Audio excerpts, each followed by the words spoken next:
Pambansang Awit ng Pilipinas.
Liga ng mga Barangay Lipa City, Batangas, and welcome to J Park Resorts and Water Park, Bactan, Lapu-Lapu City, the historic Resort City! Maraming salamat. Maaari ko bang palakpakan niyo po ang inyong mga sarili? Palakpakan ko? Dahil tunay nga ako na kayo po ang talagang kapita-kitagan ngayong umaga. And as we try to go towards our Liga ng mga Barangay, Empowerment, Barangay Administration and Governance, I truly believe, ladies and gents, our barangay officials and governance plays a vital role in the empowerment of the local government units in the country. This is linked with the leaders' accountability, fairness, and transparency in the exercise of his or her duties and functions as servant in his community.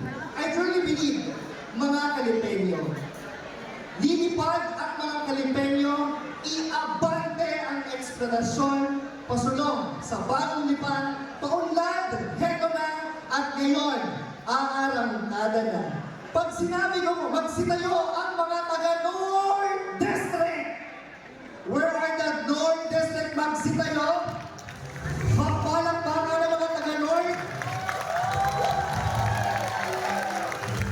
Pag sinabi ko, ang Lipan North District, isigaw ang and gentlemen, pasalubungan po natin ang masigawang palakpakan ng ating pinuno, ang ating pangulo ng ating mga Association of Barangay Council.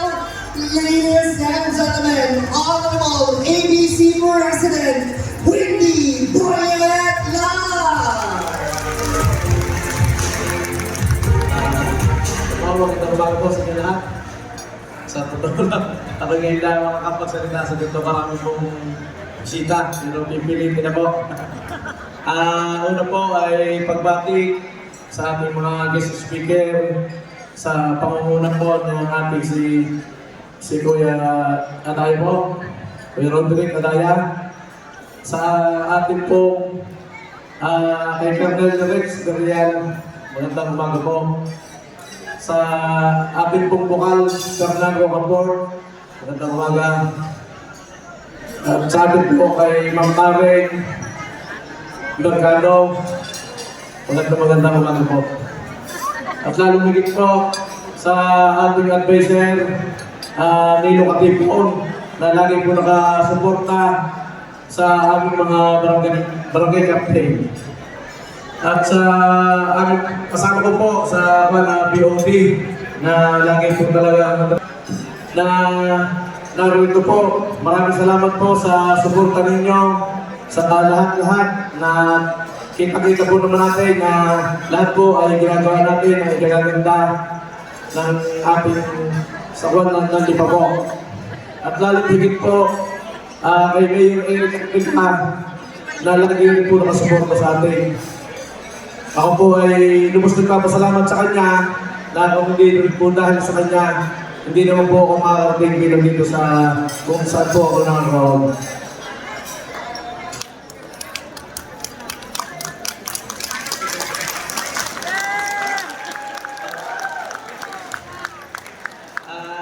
Ako po ay talagang medyo mahina po dito sa mic.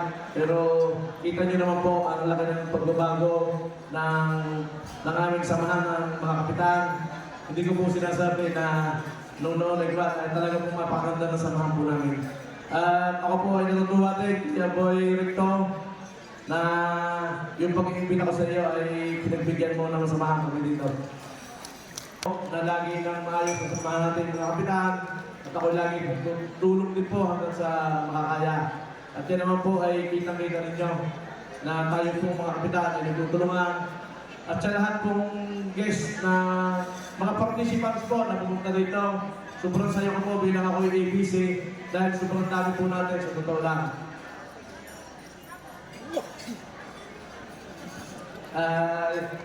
Mamaya po pala, sigurado ko pong lahat tayo magiging masaya. Dahil po lahat ng kandidato ay naroon dito. Bawal na po dito ang kuripot. Sigurado ko po sa inyo, malalaki lahat po ang bago ng mga kandidato ko dito. Sabi nga po ng Kuya Nilo Katipong, siya po ang unang babago. Pagka daw bumabapadaong, ay bawal na din sa stage na rin. Kaya sigurado po ako na masisiyahan din po tayo at marami na yung pagpili ng pasalubong pagdagdag po. At ako po yung nakikiusap din po sa inyo na tayo naman po ay kaya namin ito ay unang-unang pangunahin po natin doon ay mag-seminar. Kaya tapusin po natin ang seminar, dagdag din po natin kaalaman para mayahin po natin sa kanya-kanya natin barangay.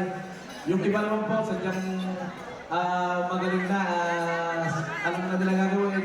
Pero baka po tayo ay makakatagdag pa dahil po natin ang mga guest speaker po natin ay talagang magagaling. Ano po? At yun lang po, at ako yung hindi na pagkakahaba at talagang ako yung hindi na po. Magandang umaga po sa inyo lahat. Welcome po kayo sa Cebu. Jake Park na tayo. Ano po? Magandang umaga po sa inyo lahat. Thank you very much, Honorable ABC President Windy Boyeta. Regional Vice President, Honorable Fernando Rocafort. Ladies and the board member of Liga ng mga Barangay, Province of Batangas. Applause, Honorable Bukal Fernando Rocafort.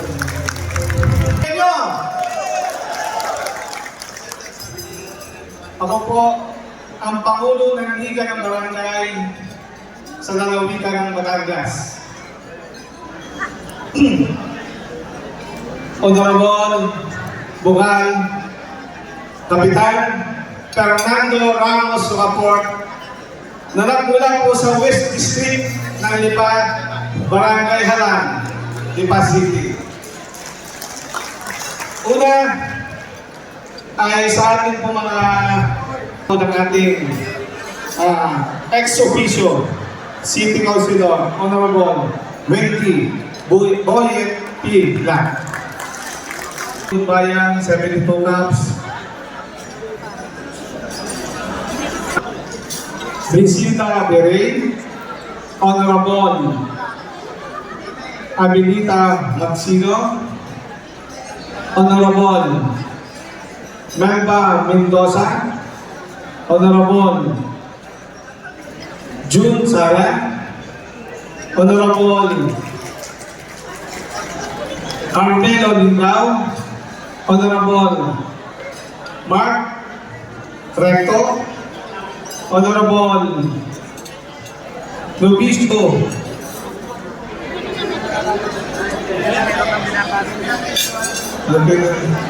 Naging Lubisto nandito. Bago po ako magtapos, ina-acknowledge po natin ang ating dating ABC boy. Magandang umaga sa inyo po, ABC boy. At syempre, mga kapwa ko kapitan, dahil sa bahay ng Lipa, ang ating pong iniidolo. Pagdating sa konseho, wala pong iba kundi ang ating kagandang dating konsehan, Nilo Katipon. Na kung saan, siya po ang ating advisor ng Liga ng Barangay. Kaya mga Lipenyo, sama-sama, alam niyo na. Kaya muli, magandang umaga, mabuhay ang Lipenyo, mabuhay po ang Pagpilyo. Salamat po sa inyo muli. Officer Course, Controller, Officer Course, and other international trainings like International Management of Serious Crime at Jakarta, Indonesia. Truly, our guest does not only prove himself in the field of academe, but also his bravery as he joined the Elite Special Action Force, Commando Force, and different special trainings such as Airborne Force, Maritime Tactical Operation Force, or the Seaborne. Seaborne who served a warrant of arrest to the #1 terrorist in the Southeast Asia, also known as Balwan. He is also one of the staff members who fought against MNLF rebels during Zamboanga siege. During this matter of life and death situation, our guest of honor speaker hold under this medieval Bible verse. Embodies the philosophy of service, honor, and justice the Chief of Police of the Pasig City Police Station. Police Lieutenant Colonel Riz Villarreal.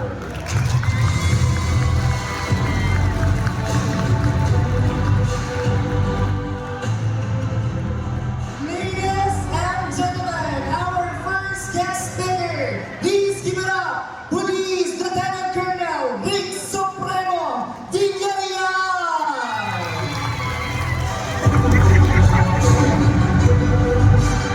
Thank you. Sabi yung introduction ko. Magandang umaga po sa ating lahat. Sa nagpakilala sa akin. Mas lalo kong kinabahan doon sa pagpapakilala. Sa ating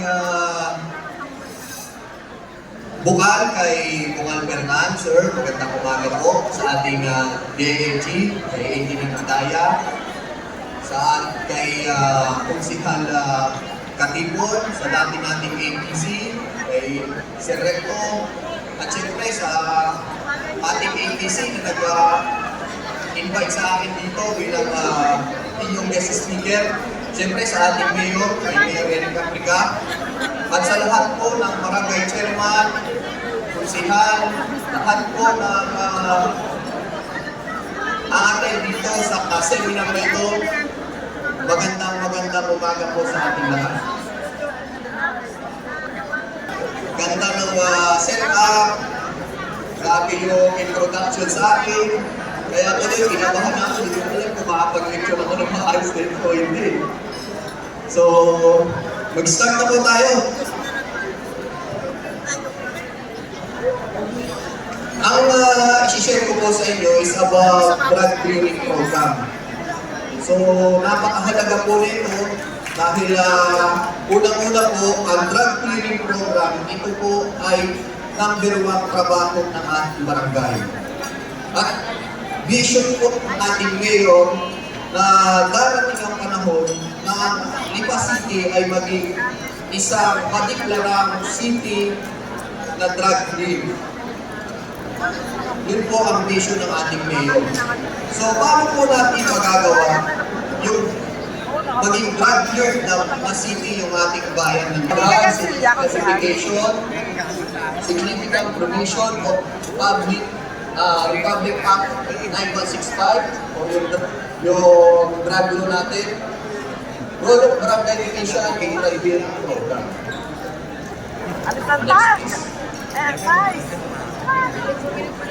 Sabi dito, yung drugs now, yan yung any substance na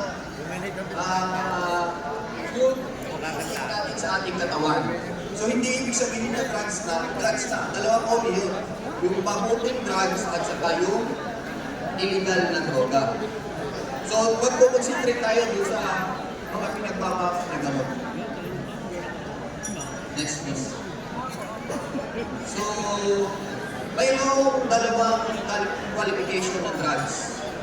Yung about sa chemical na ginawa at saka doon sa epekto pag nag-intake tayo ng drugs. Next please. So, bakit kasama dito yung alcohol? Kasi, next please. Bibilisan ko na to at alam kong marami pang mag-lecture sa inyo. Yun, yun yung marijuana, cannabis. Next. Special effects naman, yung depressant, tulad ng, ano sabi dito, more commonly referred as dowlers. Pag nag-intake tayo nito drugs na to, ang effect nito ay para tayo, piling natin, nag-relax tayo, para kung yung nakahay. Kala natin sa sarili natin yung effect, ano tayo, nagiging active. At naman sa atin nito is nag-hallucinate tayo kung ano-ano yung pumapasok sa isipan natin. Feeling natin, kung ano-ano, halimbawa, feeling mo, si Superman ka, once na nag-intake ka niya. Yan yung mga active. Yung nakikita natin sa mga kalsada ng mga bata na sumisikot, tungkol sa atin yan. Na mga nandyan yung shabu, marijuana, mga epekto sa ating katawan pag gumagamit tayo ng mga ipinagbabawal ng droga. Nilangin kayo kung ano ba yung role nyo as public official, lalong-lalo na sa kampanya natin sa illegal na droga. Next please. Next please. So dito naman, once na mayroon tayo, sa 9165 to ito yung rule natin. Any elected public official who shall affix their signature who shall be given copies of the inventory. So once na mayroon kami trabaho with the bypass operation, search warrant, lalo-lalo na sa drugs, ang sabi dito, any public official. So dapat barangay chairman or barangay councilor. Yan yung isa sa mga witness at kasama namin dapat during bypass or search warrant in relation sa RA 9165. Yung epekto ng paggamit ng illegal na droga. Pangatlo, i-assist po namin kayo sa barangay drug clearing program. Nandito po kami para mag-assist sa inyo. Tandaan niyo po, assist. Ibig sabihin, pag kayo yung ina-assist, kayo ang makinang bitawang role. Tinutulungan lang po namin kayo. Kung mayroon po kayong kailangan, o mayroon po kayong hindi naiintindihan about sa drug clearing program, nandito po kami para po mag-assist sa inyo at tulungan kayong mapabilis yung mga documents na kailangan sa drug clearing. Number 3 series. Yan yung masabi na lang po natin. Andiyan naman po yan lahat. So, trabaho ng ating barangay ang pag-create po ng bata. Yan po, yan unang-una natin gagawin. Kailangan, bawat barangay po ay may bata. At very active po dapat yung bata. Para po magkaroon tayo ng drug-cleared na barangay. Kagawad o chairman ng peace order. Depende po kay kaya niya kung sino ilalagay niya. At members po dyan, sangguniang member, yung mga kagawad, chairman of women and family, state chairman, public school, representative or principal, chief tanod, city municipal chief of police or representative. So kami po, advisor nyo po kami. Hindi po kami yung may main role ng pag-drug clear. Kayo po ang may main role dyan. Kami po ay inyong advisor lang. Kayo po dapat ang nagsusumikap, kayo mismo sa inyong barangay, ang nagsusumikap na maging drug clear ng ating barangay. Kaya po kami, magtanong po kayo kung anong magandang gawin. Basta sama-sama. So ang laban sa droga ay kaya-kaya natin basta tayo ay sama-sama. Yun lang po. Maraming salamat. Thank you. Thank you, Police Lieutenant Colonel Vic Supremo Villarreal.